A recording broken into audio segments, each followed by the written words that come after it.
বাতগুলো দেখ না। এখানে ফার্স্টে ডিস্ট্রিবিউশনের কথা বলছে। হ্যাঁ, ডিস্ট্রিবিউশন মানে হচ্ছে যে তোর মেইনলি প্রোডাক্টটাকে শুরু থেকে বলা আছে একদম। হ্যাঁ, শুরু থেকে ডিস্ট্রিবিউশন রেকর্ডিং অন করছস? হয় আপু। ডিস্ট্রিবিউশন মানে হচ্ছে যে মেইনলি সাপ্লায়ার থেকে, অর্থাৎ র মেটেরিয়াল তোর ম্যানুফ্যাকচার স্টোর এখানে আনা থেকে শুরু করে দেন কাস্টমারের কাছে পাঠানো পর্যন্ত যাবতীয় যা মুভমেন্ট হবে প্রোডাক্টের, এটা হচ্ছে ডিস্ট্রিবিউশন, বুঝছস? এটাকে বলতেছে। অর্থাৎ প্রত্যেকটি স্টেজে তোর কি হবে, ডিস্ট্রিবিউশন হবে। অর্থাৎ তখন তুই র মেটেরিয়াল পারচেস করে ম্যানুফ্যাকচার আনবি, দেন ম্যানুফ্যাকচার থেকে রিটেলারে যাবে, রিটেলার থেকে আবার তোর কোথায় যাবে, রিটেলার থেকে যাবে তোর কাস্টমারে। সব স্টেজে কি হচ্ছে, তোর মুভ হচ্ছে গুডসগুলা, এটা হচ্ছে তোর কি, তোর ডিস্ট্রিবিউশন, বুঝছস? এটা কিছু না যেমন। তারপরে বলছে ফ্যাক্টর ইনফ্লুয়েন্স, মানে কোন কোন ফ্যাক্টর ইনফ্লুয়েন্স করে তোর।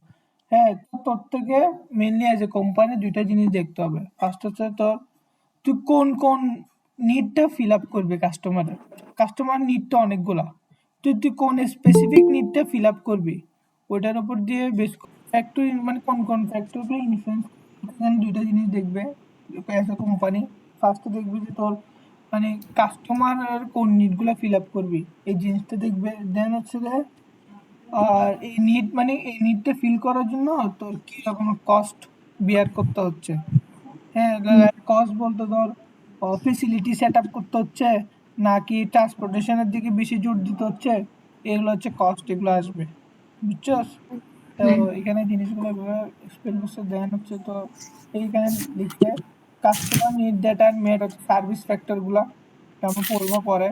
দেন customer meeting, cost of meeting the customer need অর্থাৎ কস্ট ফ্যাক্টর, ওই সার্ভিস ফ্যাক্টরগুলো অ্যাচিভ করার জন্য আমাদের কি, মানে কোথায় কোথায় কস্টিং বিয়ার করতে হবে, এগুলো আমাদের এখানে কি বলতে। দেন হচ্ছে কস্ট ফ্যাক্টরগুলো চারটা আছে, inventory, transportation, facility and handling আছে, এই চারটায় আছে। তারপরে আচ্ছা আমি এগুলো ব্রিফলি বলি। ইনভেন্টরি মানে তো বুঝোস না, ইনভেন্টরি মানে হচ্ছে যে আমি গুডটা রাখার যে মানে মজুত করব, আইদার ম্যানুফ্যাকচারে রাখতে পারি, মানে গুডটা যে মজুত রাখবি, মানে ম্যানুফ্যাকচারে মজুত রাখলে একটা কস্ট আছে, আবার নাকি রিটেল স্টোরে রাখবি, এটার জন্য আবার আরেকটা কস্ট আছে। তো এটার উপর ডিপেন্ড করে তোর কস্টিংটা ডিপেন্ড হবে। হ্যাঁ, অনেক অনেক অনেক নেটওয়ার্কে দেখা যায় যে শুধু ম্যানুফ্যাকচার আছে, তো এখানে শুধু ম্যানুফ্যাকচারের ইনভেন্টরি কস্টটা বের হবে। অনেক জায়গায় দেখা যায় যে রিটেল স্টোর আছে এক্সট্রা, তো এখানে কি দুইটা তখন কস্ট বেড়ে যাবে। তখন ম্যানুফ্যাকচারের ইনভেন্টরি কস্ট আসবে, তখন রিটেল স্টোরে ইনভেন্টরি কস্ট আসবে, এখানে দুইটা চলে আসবে তখন। তারপর ট্রান্সপোর্টেশন কস্ট হচ্ছে তোর ওই ধর অনেক সময় দেখা যায় ম্যানুফ্যাকচার থেকে ডিরেক্ট ট্রান্সপোর্টেশন করে কি কাস্টমারকে দিয়ে দিচ্ছে।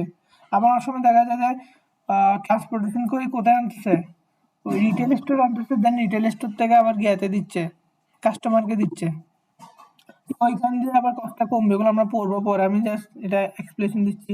দেন ফেসিলিটি হ্যান্ডলিং মানে হচ্ছে যে তোর কোথায় কোথায় ওয়্যার হাউস সেট আপ করতে হচ্ছে। ফেসিলিটি মানে হচ্ছে যে তোর ধর ওয়্যার হাউস তুই চিটাগাংয়ে দিবি, ঢাকায় দিবি, মানে extra warehouse, one kind of মানে রিটেল স্টোর বলতে পারোস। ফেসিলিটি মানে হচ্ছে রিটেল স্টোর, মানে কোথায় কোথায় এক্সট্রা রিটেল স্টোর দিচ্ছস। এটার হ্যান্ডলিং মানে হচ্ছে যে ওই লোডিং আনলোডিং এর যেটা খরচ আছে, এই ধর ওই ওয়ালমার্ট যদি চিটাঙে দেয় দেন ঢাকা দেয়, তো চিটাঙে ম্যানুফ্যাকচার থেকে ওই চিটাঙের ওয়ালমার্টে আনার জন্য একটা ট্রান্সপোর্টেশন করা আসবে। আবার ওখান থেকে যখন রিটেল স্টোরে এগুলো লোডিং আনলোডিং করবে, ওইটার একটা কস্ট আছে, এটা হচ্ছে হ্যান্ডলিং কস্ট। দেন ইনফরমেশন হচ্ছে ইনফরমেশন ইনফ্রাস্ট্রাকচারে কিছু কস্ট বিয়ার করতে হয়। লাইক অনেক সময় দেখা যায় যে গুডটা কোথায় পাওয়া যায় না, মানে অনেক নেটওয়ার্কগুলো অনেক কি হয়, কমপ্লেক্স হয়, তো এখানে ওইখানে কি ইনফরমেশন ইনফ্রাস্ট্রাকচার অনেক কি করতে হয়, ইনভেস্ট করতে হয়, এগুলো আমরা পড়বো পরে। হ্যাঁ, আমি যে সেগুলো বলে এটা কি ফার্স্ট স্লাইড? হ্যাঁ, তারপর হচ্ছে চ্যাপ্টার কি এটাই?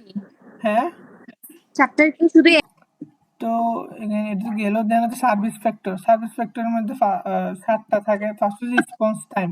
রেসপন্স টাইম বলতে বোঝায় যে তোর, অর্থাৎ কাস্টমার অর্ডার থেকে শুরু করে রিসিপ্ট, মানে কাস্টমার যে অর্ডার করছে, হ্যাঁ, এবং অর্ডার করার পরে গুডটা সে রিসিভ করবে, এটার মধ্যকার যেটা টাইম, অর্থাৎ লিড টাইম বলতে পারো। রেসপন্স টাইম মানে লিড টাইম। অর্থাৎ রেসপন্স টাইমটা যত বাড়বে কাস্টমারের জন্য এক্সপিরিয়েন্সটা তত খারাপ হবে। আর রেসপন্স টাইম যত ভালো হবে কাস্টমার জন্য তত ভালো হবে। আবার এখানে একটা ফ্যাক্টর আছে, ধর রেসপন্স টাইম যদি বাড়াতে যাস তার মানে কি ওই কোম্পানিকে এক্সট্রা কি করতে হবে, ফেসিলিটি সেট আপ করতে হবে, ওইখানে গিয়ে কি আরো কস্ট বেড়ে যাবে।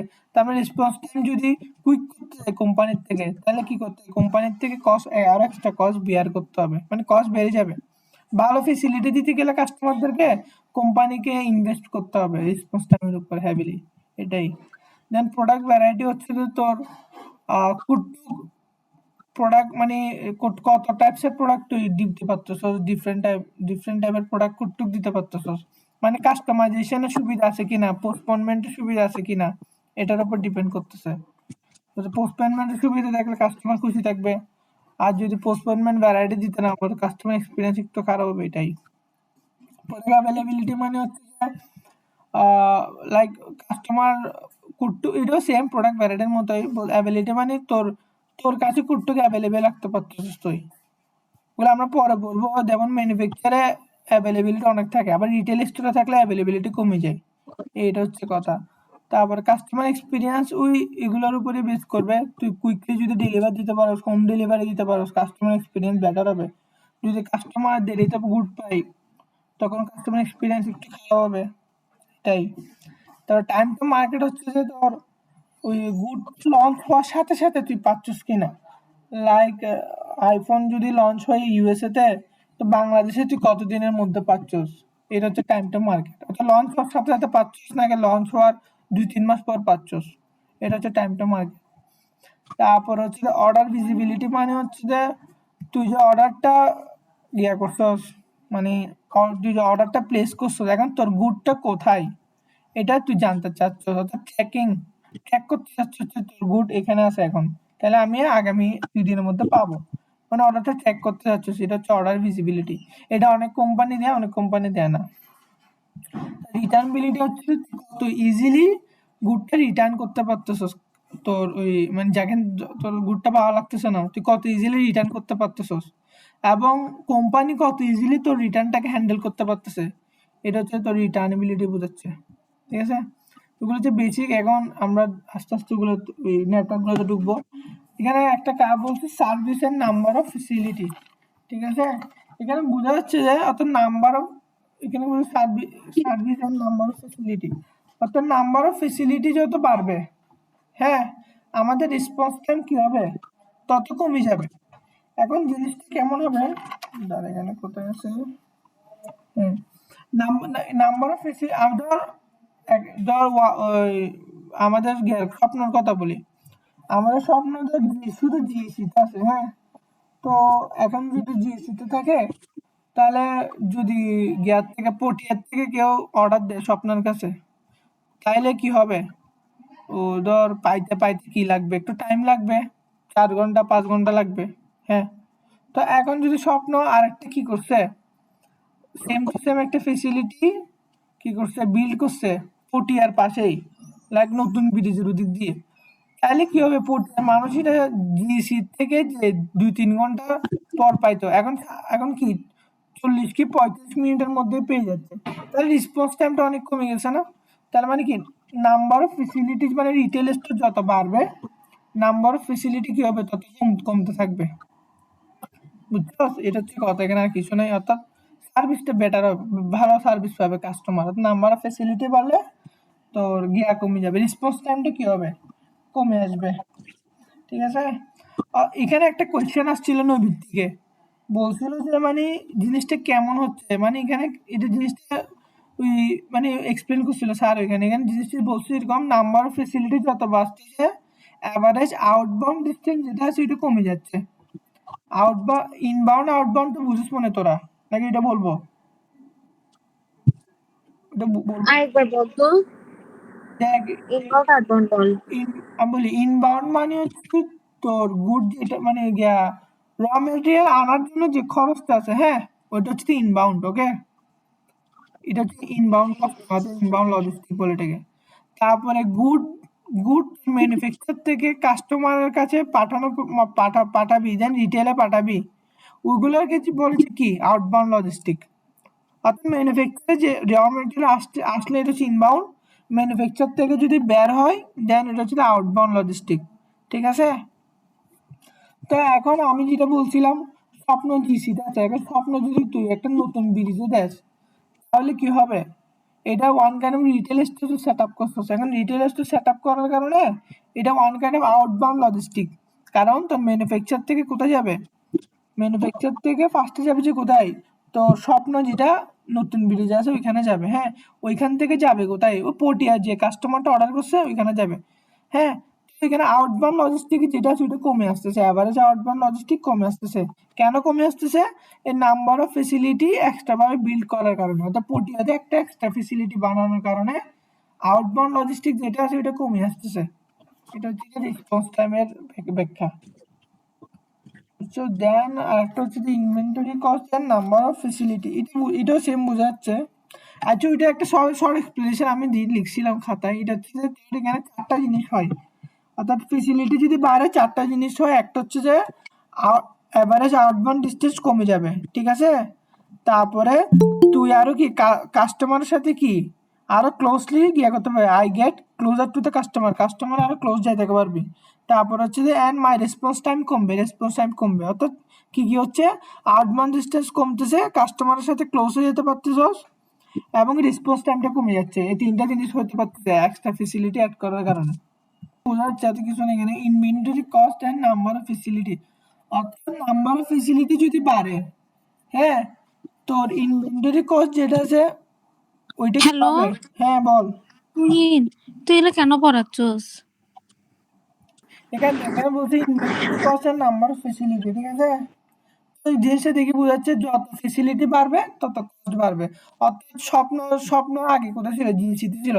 এখন স্বপ্ন কি করতেছে, এক্সট্রা আর একটা কি করতেছে, ফেসিলিটি এস্টাবলিশ করতেছে তোর গিয়াতে ওই কোথায় নতুন ব্রিজের এখানে। তাহলে কি দুইটা ফেসিলিটির জন্য ওদের কি এমপ্লয় লাগবে ডাবল, দেন একটা ভাড়া আসবে কি ডাবল ফেসিলিটি, তাহলে কি হচ্ছে কস্ট বেড়ে যাচ্ছে। অর্থাৎ ইনভেন্টরি কস্ট কি, নাম্বার অফ ফেসিলিটি বাড়লে ইনভেন্টরি কস্ট কি হচ্ছে বাড়তেছে, ওকে। কেন কি পড়া যায়, হ্যাঁ। তার আরেকটা হচ্ছে যে যদি আহ, তুহিন হ্যাঁ আরেকটা চ্যাপ্টারের কথা বলছো, আরেকটা চ্যাপ্টার কই, এখানে তো এটাই। তারপর হচ্ছে তো নাম্বার অফ ফেসিলিটি বা ডিস্ট্রিবিউশন সেন্টার যেটাই বলো, ওটা যদি বাড়ে তাহলে আনসার্টেনিটিটাও বাড়বে, ঠিক আছে। এখন তুই বলতো আনসার্টেনিটি কেমনে বাড়বে, এখন স্বপ্ন যে গিয়াতে জিসিতে আছে আবার কোথায় আছে, তোর ওই ওই কোথায় আছে গিয়াতে নতুন ব্রিজ আছে, হ্যাঁ। এখন স্বপ্ন একটা স্পেসিফিক প্রোডাক্ট কোথায় স্টোর করে রাখে, জিসির ব্রাঞ্চে, যে 500টা প্রোডাক্ট আমার সেল হয় এক সপ্তাহের মধ্যে, হ্যাঁ। এখন তোর যে এখনকার যে কিনা ওই নতুন ব্রিজের কাস্টমার, ও কি করছে জিসি থেকে যাচ্ছে, জিসি থেকে কি করছে প্রোডাক্ট কিনে ফেলছে। তো এখন জিনিসটা শর্ট পড়ে যাবে না জিসির মানুষদের জন্য। তো এই কারণে কি এটা আনসার্টেনিটির একটা, তো এই কারণে কি করতে হবে, একটা ওভার স্টক রাখতে হবে স্বপ্ন থেকে। তাহলে কি এক্সট্রা ফেসিলিটি বাড়ানোর কারণে কস্ট বাড়বে, এক্সট্রা ফেসিলিটি বাড়ানোর কারণে আনসার্টেনিটিটাও বেড়ে যায়, ঠিক আছে। এটা হচ্ছে এক্সপ্লেনেশন। আর কি বলা যেত দেখে, এইটা এখানে আর কিছু নাই। তারপর হচ্ছে তোর transportation cost and number of facility, এইটা না তুহিন, আচ্ছা তুই যে হ্যালো, হ্যাঁ দেখ এখন দেখ তুহিন এগুলো কি তুই দেখ তোমার transportation cost and number of facility, ঠিক আছে। জিনিসটা ইন্টারেস্টিং দেখ, এখানে দেখ কার্ভ একবার এদিকে গেছে একটু নেমে গেছে আবার বেড়ে যাচ্ছে, দেখছিস। এখানে হচ্ছে কি নাম্বার অফ ফেসিলিটি যদি বাড়ে ট্রান্সপোর্টেশন কস্ট কি হবে, কমে যাবে, বুঝছস। এটা মাথায় রাখিস, বাড়বে না, ট্রান্সপোর্টেশন কস্ট কমে যাবে নাম্বার ফেসিলিটি বাড়লে। অর্থাৎ এক্সপ্লেনেশন হচ্ছে এরকম, লাইক স্বপ্ন যখন জিসিতে ছিল তখন পটিয়ার মানুষ যখন কি করছে অর্ডার করছে, তখন কি হবে জিসি থেকে কি হবে ট্রাভেল হয়ে পটিয়া যাবে, তখন অনেক টাকা ভাড়া নিবে। এখন তুই একটা এক্সট্রা ফেসিলিটি অ্যাড করস কোথায়, নতুন ব্রিজে, তাহলে পটিয়ার মানুষটার জন্য কি হবে, পটিয়া মানুষ না সরি, ওই মানে ওই পটিয়া থেকে যে ডিস্টেন্স অনেক কম, ওই ডিস্টেন্সে ট্রাভেল করার জন্য ট্রান্সপোর্টেশন কস্ট কি হবে, কমে যাবে, ঠিক আছে। অর্থাৎ নাম্বার অফ ফেসিলিটি বাড়লে তোর ট্রান্সপোর্টেশন কমে যাবে। এখন কথা হচ্ছে যে কমবে কোন পয়েন্টে কমবে, একটা নির্দিষ্ট পয়েন্ট এসে পর্যন্ত কমবে, ঠিক আছে, আবার নির্দিষ্ট পয়েন্ট পর বেড়ে যাবে। এখন এটা বেড়ে কেন যাচ্ছে, এটা একটা কোয়েশ্চেন আছে।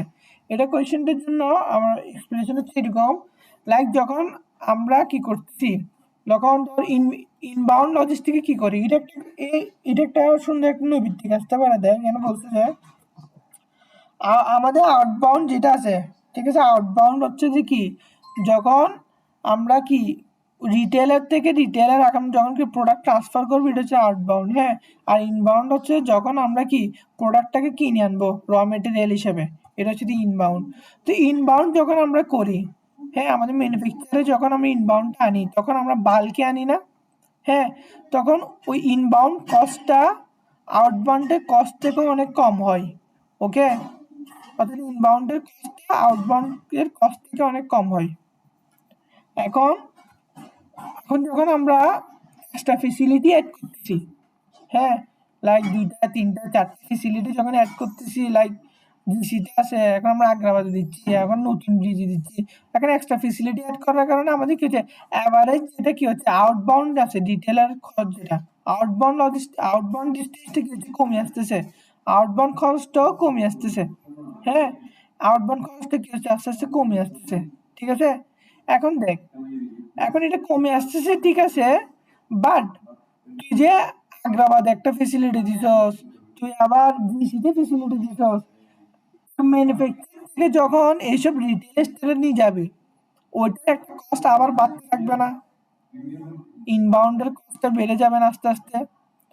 তো একটা নির্দিষ্ট পয়েন্টে গিয়ে তুই যখন আউটবাউন্ডের সেভিংটা করতেছস, হ্যাঁ, তুই আস্তে আস্তে কি হয়ে যাবে, এক্সট্রা ফেসিলিটি বাড়াতে থাকলে তোর কি হয়ে যাবে, ওই যেটা তুই সেভিং করতেছিস সেভিংটা কি হয়ে যাবে, ওভারকাম করে ফেলবে, অর্থাৎ এটাকে কি ওভারটেক করে ফেলবে, ওভারটেক করে ফেললে কস্ট আবার বেড়ে যাবে।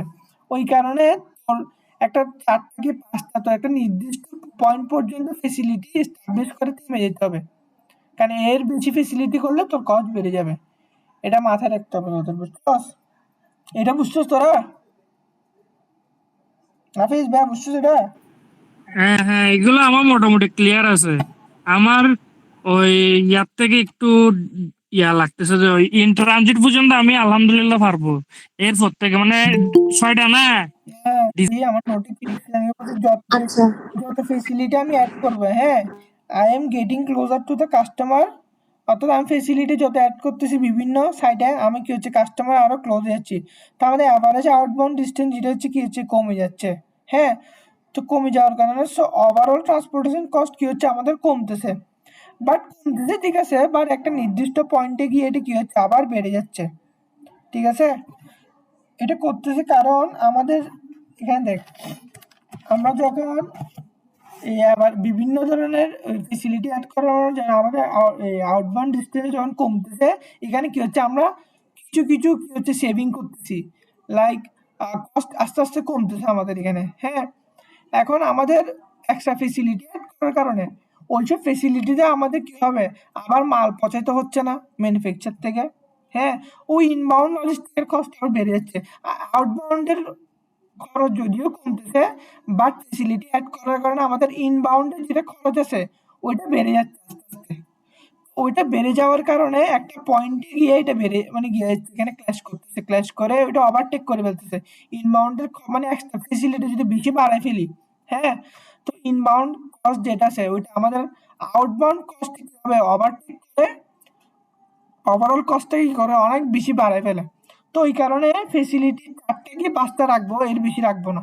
হ্যাঁ, মানে যেটুকু প্রয়োজন, একটা নির্দিষ্ট পয়েন্টে এসে থেমে যাব, যাতে কি আমাদের ইনবাউন্ডের যেটা মেন কস্ট ওইটা যাতে বেশি বেড়ে না যায়, এবং আউটবাউন্ডের কস্টটা যাতে কি কমে আসে আমাদের, অর্থাৎ ব্যালেন্স রাখবো, এটাই বোঝাচ্ছে এখানে।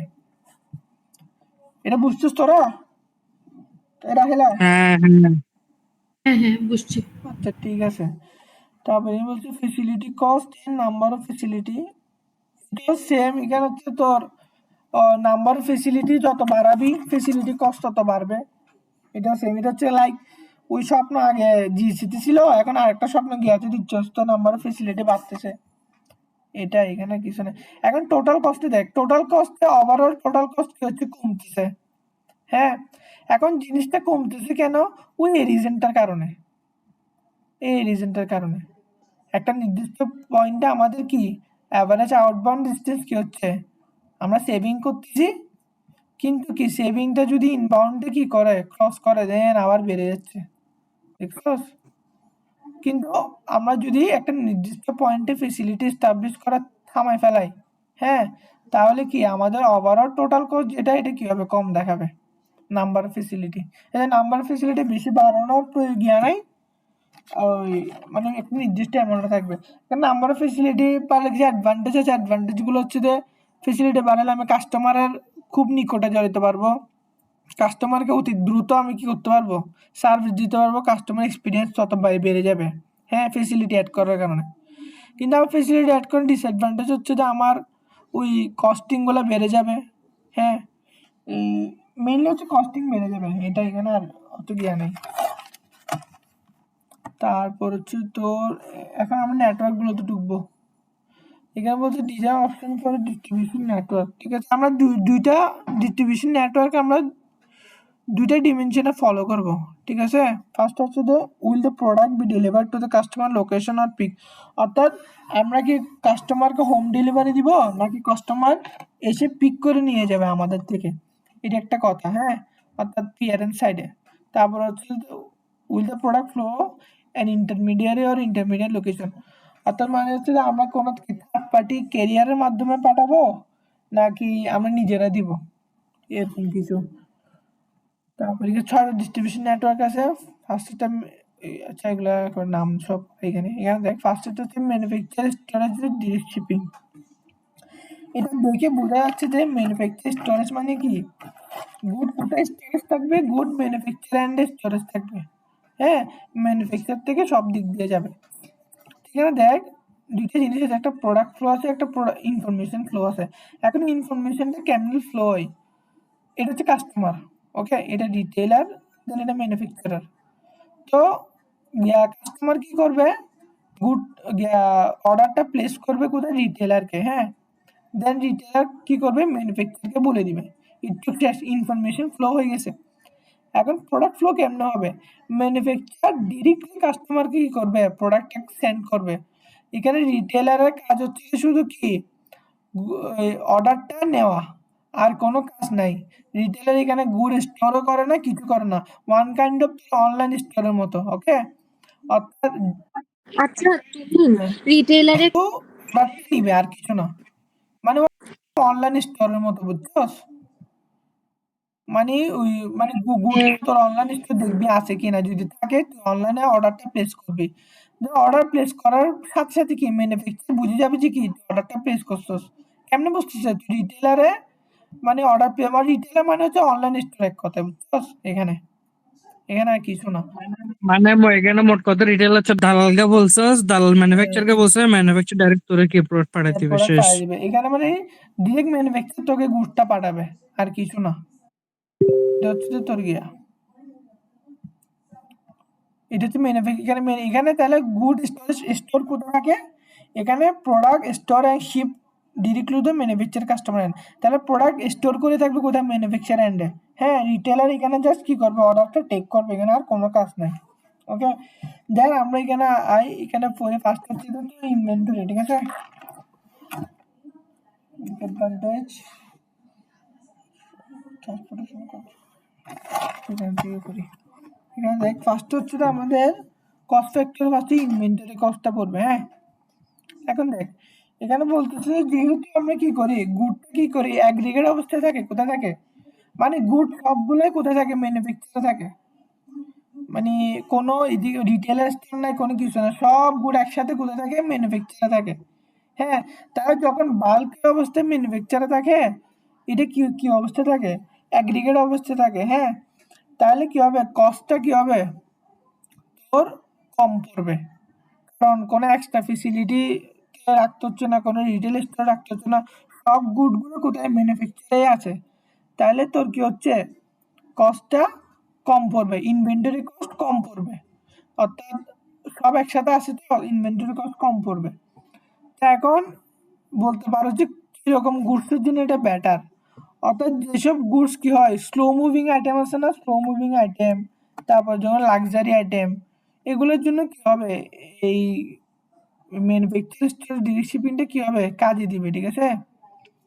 তারপরে বলছে এখানে same lower cost because of aggregation একসাথে থাকে বিধায় কস্ট কম, benefit of aggregation higher for low demand and high value item. ওই বলছি লো ডিমান্ড মানে হচ্ছে কি, যেসব প্রোডাক্টের ডিমান্ড কম এবং স্লো মুভিং আইটেম, এক কথায় মানে অত জলদি সেল হবে না, লাক্সারি আইটেম, এগুলোর জন্য এটা বেটার।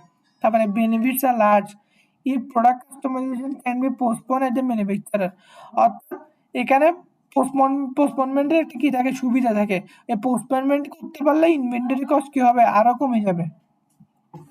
এখানে আর কিছু নাই। তারপর হচ্ছে তোর ট্রান্সপোর্টেশন কস্ট। এখানে দেখ ট্রান্সপোর্টেশন কস্ট অনেক হাই হবে। এখন হাই কেন হবে, যেহেতু গুড থেকে আসে, ম্যানুফ্যাকচারার এন্ড থেকে আসে। হ্যাঁ, এখন একটা কাস্টমার এখানে জিসিতে, একটা কাস্টমার হচ্ছে তোর কোথায়, একটা কাস্টমার জিসিতে, একটা কাস্টমার হচ্ছে তোর ওই পটিয়াতে, একটা কাস্টমার হচ্ছে তোর ওই আগ্রাবাদে। ম্যানুফ্যাকচার কি করছে, আলাদা আলাদা কি করছে, ডেলিভারি দিচ্ছে, ঠিক আছে। একবার এখানে দিচ্ছে, একবার এখানে, দেন একবার এখানে। তো আলাদা আলাদা ডেলিভারি দেওয়ার কারণে আলাদা আলাদা ট্রান্সপোর্টেশন গিয়ে হচ্ছে, দেন কস্টিংটা কি হচ্ছে, বেড়ে যাচ্ছে। অর্থাৎ ট্রান্সপোর্টেশন কি করতে একসাথে দিতে পারতেছে না। হ্যাঁ, জিনিসটা হচ্ছে কি, কস্টিংটা অনেক বেড়ে যাচ্ছে এখানে, ট্রান্সপোর্টেশন কস্টিং। দেখ, higher transportation cost because of increase distance and disaggregate shipping. Disaggregate shipping মানে পার্শিয়াল শিপিং, মানে আলাদা আলাদা কি করছে, প্রোডাক্টটা ডেলিভারি দিচ্ছে। তো এই কারণে ট্রান্সপোর্টেশন কস্ট কি অনেক বেড়ে যাচ্ছে।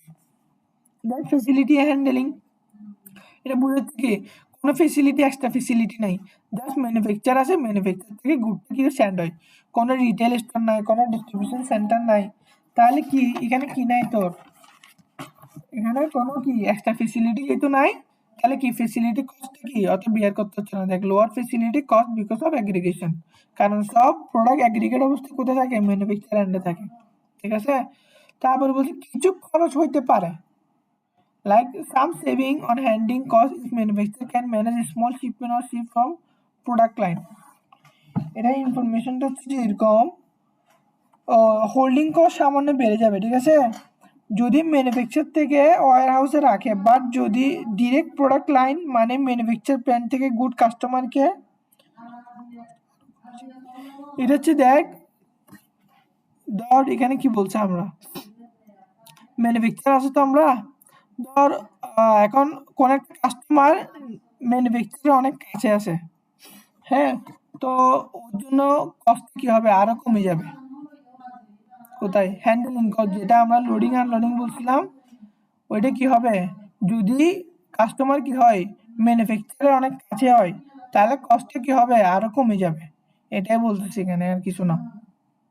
এমনিতে তোর ফেসিলিটি যেহেতু নাই, এমনি ফেসিলিটি কস্ট কম হবে। তারপরে যদি তোর ওই কাস্টমারের কাছে হয়, তোর হ্যান্ডেলিং কস্ট আরো কমে যাবে। তারপর ইনফরমেশন ইনফ্রাস্ট্রাকচার হচ্ছে যে তোর এখানে হ্যাভিলি ইনভেস্ট করতে হবে।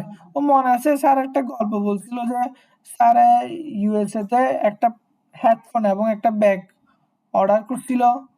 তো এক সপ্তাহ পর ব্যাগ আগে চলে আসছে, দেন এক সপ্তাহ পর হেডফোন আসছে। এটা কেন হয়েছে জিনিসটা, আলাদা আলাদা ডেলিভারি হওয়ার কারণে। লাইক এক সপ্তাহ পর হেডফোন আসছে, আবার এক সপ্তাহ পর ব্যাগটা আসছে। এটা আলাদা আলাদা পার্সিয়াল ডেলিভারি হওয়ার কারণে জিনিসটা হয়েছে। তো এখন এই জিনিসটা না হওয়ার জন্য অনেক হ্যাভিলি ইনভেস্টমেন্ট করতে হয়। কোথায়, ইনফরমেশন ইনফ্রাস্ট্রাকচারে, যাতে কি ওই কাস্টমার ট্র্যাক করতে পারে যে আমার প্রোডাক্ট এখন এখানে, আমার প্রোডাক্ট এখন ওইখানে। তো ইনফরমেশন ইনফ্রাস্ট্রাকচার অনেক হ্যাভিলি মানে সিগনিফিকেন্ট ইনভেস্টমেন্ট করতে হবে। কোথায়, ইন্টেগ্রেট ম্যানুফ্যাকচার রিটেলার, মানে আমার গুডসটা কোথায়। না, আমি বলি ইনফরমেশনটাতে হ্যাভিলি ইনভেস্টমেন্ট করতে হয় একটা মাত্র রিজনে, সেটা হচ্ছে যাতে মিসম্যাচ না হয়, মানে রিটেলার যাতে ম্যানুফ্যাকচারকে ওই ইনফরমেশন যেটা দিচ্ছে সেটা যাতে একদম পুরো পারফেক্ট হয় এবং স্মুথ হয়, সেটার জন্য কি ইনফরমেশন হ্যাভিলি। কারণ ওইটা যদি ম্যানুফ্যাকচার আর রিটেলারের মধ্যে যদি কি স্মুথ যদি কানেকশন না থাকে, তাহলে সুমাইয়ের অর্ডার সঞ্জনার কাছে যাবে, সঞ্জনার অর্ডার সুমাইয়ের কাছে যাবে। জাস্ট এটার জন্যই কি এই মানে মিসম্যাচটা না হওয়ার জন্য জিনিসটা রিটেলার হচ্ছে এবং এরকম, মানে ম্যানুফ্যাকচারের ইনফরমেশনটা ম্যানুফ্যাকচারের যাতে সাথে রিটেলারের একটা কি তোর রিলেশন বিল্ড করতে হবে। মানে রিটেলে তোর কতগুলো গুড আছে, হ্যাঁ, লাইক 500টা রিটেলার এখন কোথাও 500টা গুডস আছে, হ্যাঁ, এখন এটা সেল করে ফেলছে। এখন ম্যানুফ্যাকচার ওইটা জানতে হবে না যে এখানে 500টা গুড ছিল, আজকে এটা সেলে গেছে, এখন কালকে আমার থেকে আবার কি রিটেলের কাছে গুডটা পাঠিয়ে দিতে হবে কালকের মধ্যে। এখন এই ইনফরমেশনটা যাতে কি ঠিক থাকে, এখন ওইটা ঠিক রাখার জন্য ম্যানুফ্যাকচার এবং রিটেলারের মধ্যে ইনফরমেশন যাতে আদান প্রদান হয় ভালোভাবে, ওইটার উপর একটু কি ইনভেস্ট করতে হয় ইনফরমেশন এখানে, আর কিছু না এখানে। A significant investment in information is first to integrate manufacturer and retailer, বুঝছো? এটাই। তারপরে বলছে ম্যানুফ্যাকচার স্টোরেজ, তারপরে হচ্ছে এখানে রেসপন্স টাইম, এখানে বলছে long response time of the 1 or 2 weeks because of increase distance, যেহেতু কি ডিস্টেন্স অনেক বেশি, ওকে, অর্থাৎ আমরা ম্যানুফ্যাকচার থেকে একবার রিটেলার আসি, সরি ম্যানুফ্যাকচার থেকে কাস্টমার একবার এখানে দিচ্ছে, আবার কাস্টমার দিচ্ছে, অর্থাৎ যদি ডিস্টেন্স বেশি হয় প্রোডাক্টটা পাইতেও লেট হবে। তো এখানে রেসপন্স টাইম যেটা আছে আমাদের এটা কি হবে, দিন শেষে আমাদের বেড়ে যাবে। Long response time 1 or 2 weeks because of increase distance, ঠিক আছে, আমাদের ডিস্টেন্সটা বেড়ে যাওয়ার কারণে কি হচ্ছে, রেসপন্স টাইম বেড়ে যাচ্ছে। হ্যাঁ, আবার এটাকে 2 স্টেজ কি বলে, 2 স্টেজ লিখে জিনিসটা কি বলে, এখানে এটাকে বলে 2 স্টেজ ফর অর্ডারিং প্রসেস। এটা মাথার আগে ম্যানুফ্যাকচারিং স্টোরেজ ও ডিরেক্ট শিপিং কে 2 স্টোরেজ অর্ডারিং প্রসেস বলে। মানে কি, একবার তুই কাস্টমার থেকে রিটেলারে দেবেন, রিটেলার থেকে ম্যানুফ্যাকচার, ঠিক আছে, এখানে 2টা স্টেজ হয়ে যাইতে হচ্ছে, এই জন্য 2 স্টেজ বলতেছে এখানে। তারপর হচ্ছে বলছে response time may vary by product does complimentary receiving, অর্থাৎ প্রোডাক্ট অনুযায়ী ভেরি করতে পারে, অর্থাৎ ওই যে পার্সিয়াল শিপমেন্ট হচ্ছে, আজকে এটা আসছে কালকে, আজকে হেডফোন আসছে কালকে হেডফোনের ব্যাগ আসবে, ওই কারণে রেসপন্স টাইম কি করতে পারে, ভ্যারি করতে পারে। অর্থাৎ তুই ধর 2টা অর্ডার দিছিস প্রোডাক্ট, এখন আজকে একটা পাইলি কালকে আরেকটা পাইলি এরকম। তারপরে প্রোডাক্ট ভ্যারাইটি বলছি easy to provide high level of variety, যেহেতু অলওয়েজ মনে রাখবি যদি ম্যানুফ্যাকচার থেকে ডিরেক্টলি গুডস আসে কাস্টমারের কাছে ম্যানুফ্যাকচার থেকে, ওকে, যদি ম্যানুফ্যাকচার থেকে গুড আসে তাহলে ওইখানে কি প্রোডাক্ট ভ্যারাইটি বেশি থাকবে, প্রোডাক্ট অ্যাভেলেবিলিটিও বেশি থাকবে, কারণ যদি ম্যানুফ্যাকচার থেকে আসবে তো কাস্টমাইজেশনের সুবিধা থাকবে এবং প্রোডাক্ট অ্যাভেলেবিলিটি অনেক বেশি থাকবে, অনেক মানে অনেক বাল্কে তুই চাইলে বাল্কেও প্রোডাক্ট কি করতে পারবি, পারচেস করতে পারবি, কারণ অনেকগুলো প্রোডাক্ট থাকবে ম্যানুফ্যাকচারে। রিটেলাররা না তোর কম কম প্রোডাক্ট রিটেলাররা, কিন্তু ম্যানুফ্যাকচারে কি অনেক হিউজ পরিমাণে একটা কি স্টক রাখে, তো তুই যত পরিমাণ যত ভ্যারাইটিতে চাস ম্যানুফ্যাকচার থেকে অর্ডার দিলে পাবি। এই জন্য প্রোডাক্ট ভ্যারাইটি কি easy to provide high level of variety, তার product availability same easy to provide high level of product availability because of aggregation at manufacture, অর্থাৎ ম্যানুফ্যাকচারে সব অ্যাগ্রিগেশন অবস্থা থাকে বিধে কি প্রোডাক্ট অ্যাভেলেবিলিটি অনেক বেশি থাকে। তার কাস্টমার এক্সপিরিয়েন্স জিনিসটা হচ্ছে যে ভালো ইন টার্মস অফ কি গুড ডেলিভারি অর্থাৎ হোম ডেলিভারি, অর্থাৎ কাস্টমার এক্সপিরিয়েন্স ভালো হবে কারণ হোম ডেলিভারি পাই, বাট অন্যদিকে কাস্টমার এক্সপিরিয়েন্স খারাপ হইতে পারে, কেন হইতে পারে, ও গুডটা পাইতে অনেক টাইম লাগে যাচ্ছে, এখানে লেগছে 1-2 সপ্তাহ লাগতেছে, লাইক 1-2 সপ্তাহ লাগতেছে, অথবা পার্সিয়াল শিপমেন্ট, ওই স্যার যে বললো হেডফোন আমি আজকে পাই গেছি 1 সপ্তাহ পর পাচ্ছি হেডফোনের ব্যাগ, হ্যাঁ, তো এই কারণে কাস্টমার এক্সপিরিয়েন্স কি হইতে খারাপ হইতে পারে। এখানে আছে good in terms of home delivery but can suffer if order from several manufacturer instead of partial shipment, তো পার্সিয়াল শিপমেন্ট দিলে এক্সপিরিয়েন্সটা খারাপ হইতে পারে, আবার ভালো হইতে পারে হোম ডেলিভারি যদি কি হয়, হোম ডেলিভারির কারণে এক্সপিরিয়েন্স ভালো হইতে পারে। টাইম টু মার্কেট হচ্ছে যে ওই প্রোডাক্ট লঞ্চ হওয়ার সাথে সাথে পারচেস কিনা, তো এটা মাথায় রাখবি ম্যানুফ্যাকচার থেকে যদি গুড আসে কাস্টমারের কাছে অলওয়েজ টাইম টু মার্কেটটা কি ভালো হবে, অর্থাৎ কাস্টমার গুড পাবে, কারণ ডিরেক্ট ম্যানুফ্যাকচার থেকে আসবে তাহলে অবশ্যই এটা কি অ্যাভেলেবেল থাকবে, হ্যাঁ, তাহলে কি টাইম টু মার্কেট ফাস্ট হবে এখানে। ম্যানুফ্যাকচার থেকে যেহেতু fast with the product available as soon as the first unit is produce, অর্থাৎ ম্যানুফ্যাকচার থেকে আসবে বিধায় এটা কি হয় টাইম টু মার্কেট ফাস্ট মানে ভালো। অর্ডার ভিজিবিলিটি মানে হচ্ছে যে তোর এখানে কি tracking flexibility more difficult but also more important for a customer service perspective, এখানে ট্র্যাকিং এখানে যেটা অর্ডার ভিজিবিলিটি বা ট্র্যাকিং ফেসিলিটি যেটা আছে এটা কি ডিফিকাল্ট, অর্থাৎ লাইক ধর তুই ডেলের একটা পিসি অর্ডার দিছস, দেন এইচপির একটা কি মাউস অর্ডার দিছস, হ্যাঁ, এখন ডেলের পিসিটা কখন আসবে, এইচপির মাউসটা কখন আসবে, এটা কোনো নিশ্চয়তা নাই, ঠিক আছে, কারণ পার্সিয়াল শিপমেন্ট হবে। হ্যাঁ, ওই কারণে কি হবে, তোর ওই গুডসটা কোথায় আছে এখন ওইটা জানার কাস্টমারের জন্য কি অনেক নেসেসারি। এই জন্য বলছি কি ইম্পর্টেন্ট ফর কাস্টমার সার্ভিস, মানে কাস্টমারকে বেটার সার্ভিস দেওয়ার জন্য এই অর্ডার ভিজিবিলিটি রাখতে হবে। বাট এটার সাথে সাথে এটা অনেক ডিফিকাল্টও, কারণ গুডস গুলো বাল্ক অবস্থায় কোথায় থাকে, ম্যানুফ্যাকচারে থাকে। এখন কার গুড কোথায় আছে ওইটা তো আর জানা যাবে না, যেহেতু পার্সিয়াল শিপমেন্ট হচ্ছে। হ্যাঁ, আচ্ছা তুহিন, অর্ডার ভিজিবিলিটি ট্র্যাকিং মানে কি ওই সিস্টেমটা, ট্র্যাকিং সিস্টেমটা? তারপর আচ্ছা রিটার্নবিলিটি হচ্ছে তোর কুটটা ইজিলি তুই রিটার্ন করতে পারতেছ। এখন দেখ, তুই কিনছিস থেকে ম্যানুফ্যাকচার থেকে আসছে তো ডিরেক্ট গুডটা, তাহলে রিটার্ন কোথায় দিবি, এখন ম্যানুফ্যাকচারে দিতে হবে। হ্যাঁ, সেটা একটা প্যারা। এখন ম্যানুফ্যাকচার কুটটাকে হ্যান্ডেল করতে পারতেছে, এটার উপর ডিপেন্ড করে জিনিসটা, বুঝছস।